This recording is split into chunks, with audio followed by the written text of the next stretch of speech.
Happy Advent and hello from Paris, where I'm with Marie and Philip in a lovely little restaurant in Le Marais. And now Marie and I are ready for our day of exploring Paris. Let me show you my pajamas. I didn't find a Christmas pajamas. I've been longing to see your pajamas, Marie. It's classic. Yes! 100% cotton. There's little parts. Oh, God, they're so cute. I love them. Should we have a pajama party tonight? Yes, we will. We're having some difficulty walking to our first stop, which is Notre Dame, because we want to stop in every shop. Look at this cheese shop. It's a heaven of cheeses, and the smell. Oh, special Christmassy. Oh, I can't believe they have a porn star martini cheese. For a moment I thought that could have been a triggering gingerbread chapel, but it's not, it's wood. And that's the only way they made it work. They cheated with wood. I think we should get some umbrellas. Don't be silly, we're tough. You're Norwegian and I'm British, this is nothing to us. We'll look like drowned cats by the time we get there. Yep. They might not let us in to the patisserie shop. I've tied my hair back to keep it out of the rain, but Maria is telling me this is an unsustainable situation and we must get an umbrella. She spotted a Scandinavian store she knows, so in we go. No, those are other people's. Yes, so you can't buy those umbrellas. That goes better with your outfit, I think. Yes, or maybe this one, or blue for you. Oh, so are we having two different umbrellas? Yes. Yes. I don't want an umbrella. Okay, fine. Just an umbrella for me. Marie has staged an intervention and has bought me an umbrella. You just didn't want me snuggling with you. It's not that. It's just that I don't want you to be miserable and wet all day. Christmas in Paris. We're walking past so many pâtisseries that have bûche de Noël. There's the cakes of the Three Kings, traditionally celebrated on the 6th of January, but they're also being made. These ones will have a little porcelain figure hidden inside, and the person who finds it wins. You can see them making them over there. Actually making it in the window. Oh, it looks good. Marie and I have been blown away by how many little tiny artisanal boutiques we've seen just in 5 minutes of our walk so far. I really love that. This looks like the sort of thing you'd very much enjoy. Oh, and they've got giant domes of giantness. Wow.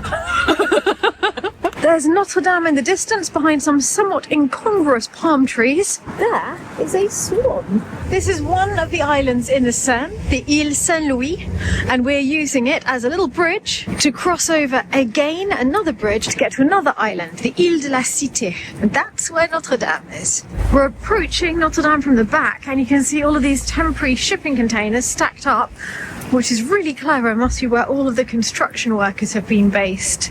What beautiful streets there are around here. Imagine how lucky the people living in those apartments are with their view of Notre Dame. Though admittedly for the last 5 years I've had a view of scaffolding, and it doesn't look as though that's coming down anytime soon. But what a result they're achieving. What an incredible undertaking. The way the whole country came together to make this happen is really awe-inspiring. Outside there are posters of the renovation, and you can see the soot that was covering all of the walls. So when we go inside, just bear that in mind to see what a difference there is. I have joined the queue to go and see Notre Dame, which goes along there, and you'd think to the entrance of Notre Dame, but you'd be very wrong. It then goes all the way down here, over to those stairs, and all the way back again. And today's a miserable day, so imagine what it would be in summer. And in case it starts pelting down any second now, I am very happy that Marie got me the umbrella. She's gone off to look at a Christmas market around here whilst I'm queuing, because I think she'd like to do something a little more festive than queuing for an hour whilst she's in Paris. Well, Stephanie's somewhere in that queue. I can't see it anymore. I'm going to go to the Marché de Noël at Notre Dame. So I think it's just across this bridge, and then on the other side. Here we are. Now, this is a very small but yet cute Christmas market. Not many stalls, but we shall see what we have. There's some artisanal soaps, homemade garments, pottery, dried fruits. That looks delicious. This stall smells amazing. Here you can get a baguette raclette with jambon, saucisson, shaped as a Christmas tree, of course. Oh, pretzel! My God, that looks amazing. and canals. Over to Stephanie. We've finally made it in, and it was worth the wait. I am awestruck primarily by the light. Last time I came to Notre Dame was about 30 years ago, and the walls were practically black. It was dark and gloomy in here. But as part of the renovation, the restorers used latex compresses to gently remove centuries of soot from the stonework of the cathedral. The effect is as though someone's suddenly turned the lights on after centuries of deep gloom. It's reminding me so much of the restoration of the Chapel of St. Joseph at Lalande, even though it is on a colossally larger scale. Because of course this vault had partially collapsed during the fire, just as we had a hole in our tiny ceiling at Lalande. And here they've restored it so magnificently you would never know that it had collapsed. Each of those vaults was rebuilt using medieval techniques. But the thing that I'm most excited to see is the keystone in the distance that is surrounded by 4 angels, because all of those angels were re-gilded by the gilder who came to do all of the work at Lalande. He is such a wonderful man, and to think that his work will forever shine in the ceiling of Notre Dame is extraordinary. I'll have to ask him whether he did the gilding of the Virgin in Palladium as well. Standing here is a very moving experience.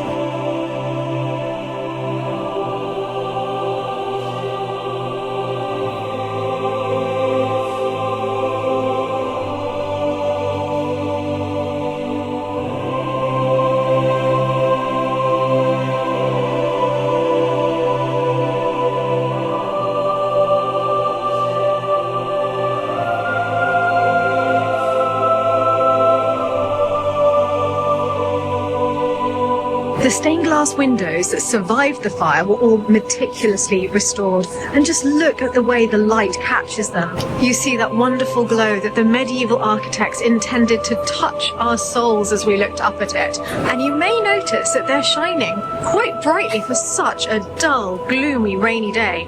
And that's because during the renovations, they actually added very subtle lighting so that they would glow even on cloudy days. The miracle of the modern age meets the glory of medieval architecture.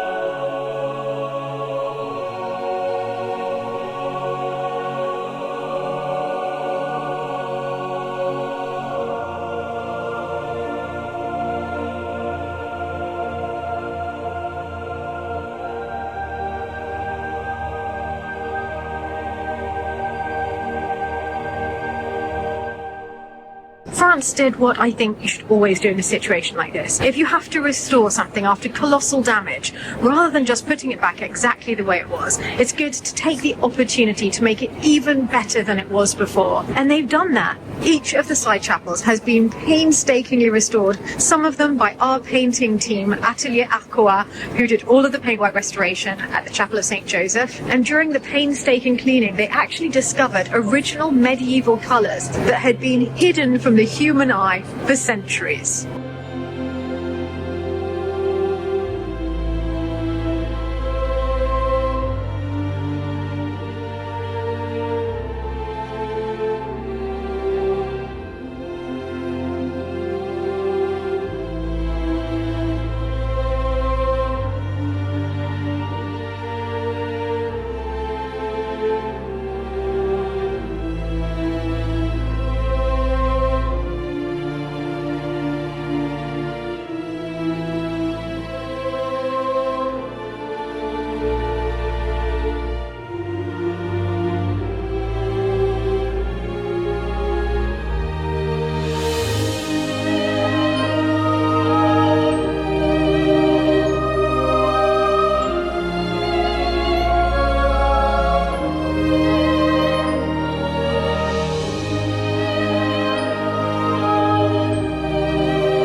This is the Chapel of Noah, created to celebrate the fact that in Noah, God made a covenant with all of creation. So the stunning Matisse tapestries on the walls of this chapel, with their beautiful birds, fit perfectly into that theme. The tapestry I'm really excited about is in the Chapel of David. This tapestry is by my father's favourite tapestry maker, Dom Robert. He was a Benedictine monk who designed many tapestries, all based on nature, all with the most joyful exuberance. They were made in Aubusson in the mid-20th century, and this one dates from the 1980s. Isn't that an extraordinary explosion of flowers? In front of the tapestry by Dom Robert, I'm leaving a votive candle for my father. I was expecting a spectacular renovation, but I wasn't expecting so many spectacular mid-20th century tapestries. This one is by Jacques Braque. And what's extraordinary is how well these very modern compositions work with the 19th century stained glass and the medieval architecture. And I love the way that the statue of St. Charles Borromeo seems to be looking up in delight at Braque's composition. And for all of you who've been following the renovations of the Chapel of St. Joseph, I'm sure it's as delightful for you as for me to see St. Charles Borromeo here. He is one of the saints in our stained glass windows at Lalande.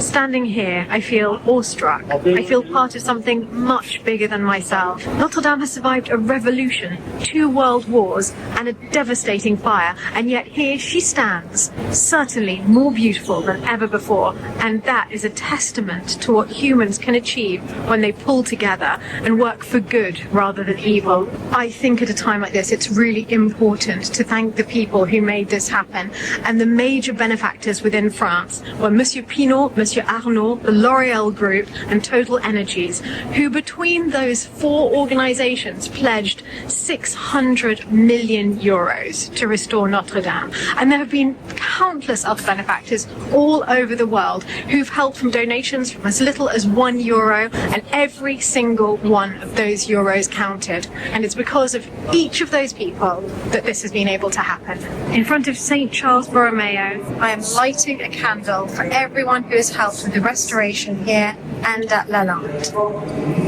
I'm so happy to be able to show you this area because these are the vestments and objects used at the great reopening of Notre Dame. So it's wonderful that they've now put these in their Museum of Treasures. I love them. I think they are the most glorious designs. So happy, so bright, such a celebration, and with such an elegant simplicity of line. And I think it's right that they're designs that celebrate the Paris of 2024 that saved Notre Dame. But what's particularly moving to me is being here during Advent. For over 850 years, people have been preparing for Christmas in this cathedral. And now all of you watching this have joined me in here today, and we are all part of that tradition stretching back centuries. Oh my goodness, wild excitement for me. I've just realised there is the most beautiful nativity crèche here in Notre Dame, and it's the Neapolitan Prosecco figures, the same figures that we have in the chapel at Lalande. The ones that we bought in the special street in Naples. It just sells nativity figures all year round, and they have the most spectacular display of them here in Notre Dame.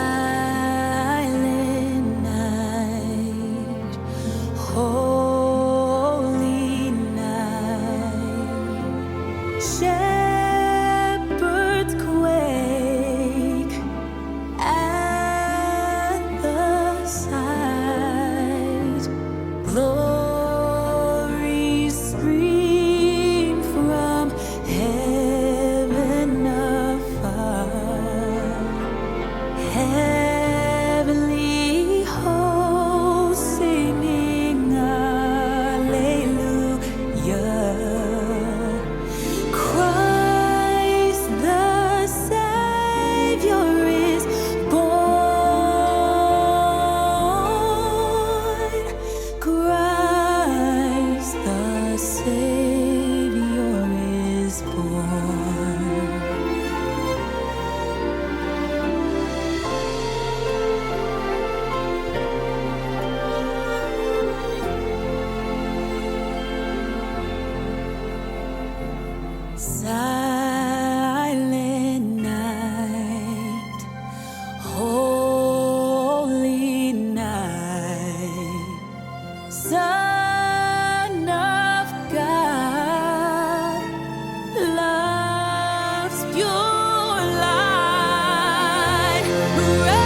Wasn't that moving? I feel on quite a high. But having fed my soul, it is time to meet Marie and feed our bodies. Because poor Marie has been waiting for me at the Christmas market and out here, and I'm sure she is freezing and very desperate for cake. I think Marie's in here. How welcoming does that look in this weather? Right, we are reunited and we're on the move heading towards the famous cookery shop in Paris, which we've been to, but Marie's never seen. No, I haven't. It's the one that I think Juliet Child bought all of her things as well. Yes, I'm so excited. I'm excited to see all the copper. Oh dear. Did you find I thought you said spare no expense. No, that was in IKEA, Marie.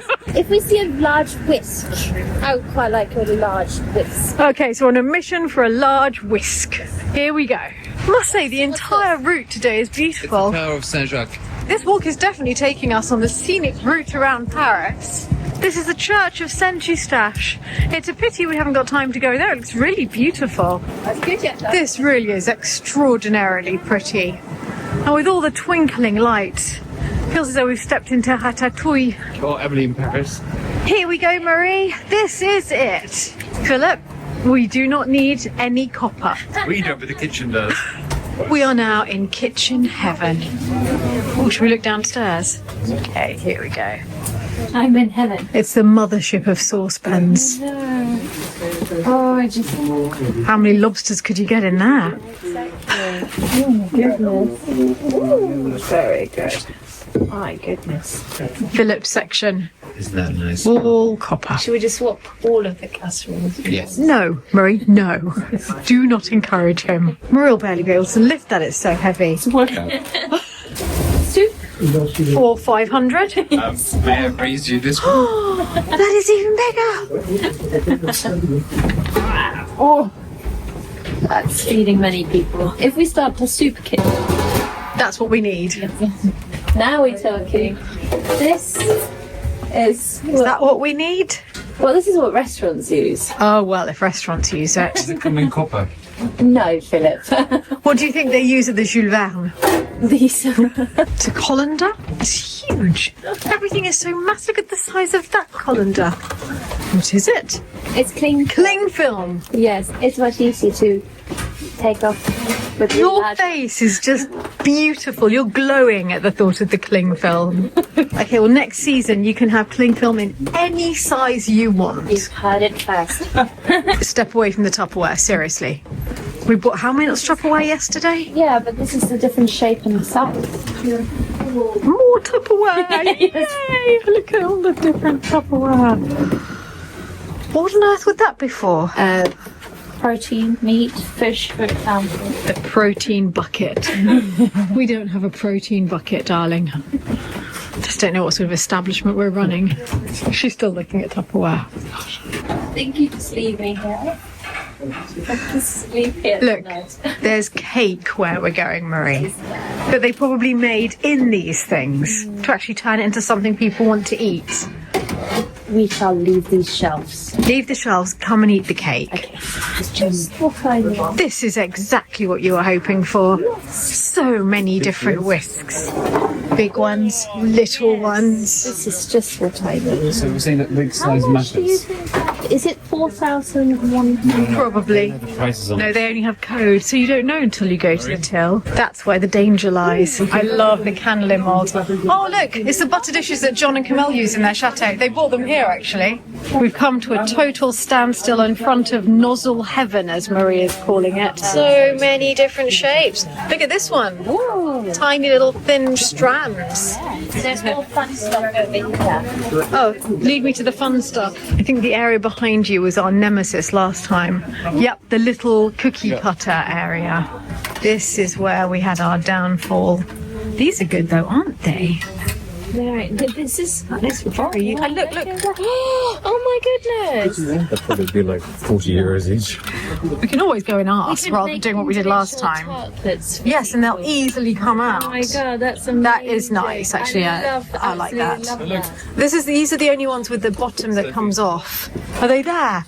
Is that the ones that's it? Philip got me 4 of these, one in each of the shapes of the cards, and they came to about €100. We didn't realise picking them up that they'd be so much. Yeah, you wouldn't think so, would you? I think so. I thought maybe €8 each, 10. They are gorgeous though, aren't they? That is gorgeous. Okay, why don't we ask the price and then we'll know and we won't make the same embarrassing error that we made last time. It's a big moment for Marie because I have battled my way to the front. I found the price and we can afford these. They're nothing like the cookie cutters. So we're going to get 20 of these. We're going to make her little lemon meringue pies next year. And you're sure this is the size you like? Yes, I do. Perfect. Yeah. So excited. So we have everything you need to make French tarts. Now let's go eat French tarts. We've come to Le Comptoir du Ritz. You can see Marie and Philip are in the queue. It's quite a long queue. And this is the Ritz's patisserie. They're very famous for their madeleines and their bûche de Noël. So we're just going to go and have a little look and maybe a little taste. This is one of their epic madeleine towers, and all of their madeleines are coated with different flavours. So good. We're out of the cold, sitting in the patisserie, and we have ordered a selection of their famous madeleines. So there's the plain one, then so many other flavours. This is a special Christmas vanilla one. Then there's lemon, passion fruit, oh, so many things. Gingerbread, I think, as well. Go for it. Which one would you like? Should we cut them and then try a bit of each? Should we cut them all in 3? Yes. There's things inside them. What is inside? Cinnamon. Yum. Our hot chocolates arrived, and this is the extra dark. We've already eaten 4 of the madeleines. We were saying maybe we ordered too much. We're never going to be able to eat 8. It tasty. So good. I can drink this like water. Well, after all 8 madeleines, all that's left is one tiny piece of the vanilla. On n'en parle plus. No way. And none of us could manage it. This is Pathetic. Not one of us will eat that piece of the vanilla. You should have that. It was good though, wasn't it? Happy Advent. Happy Advent. Jesus, Lord, at thy birth.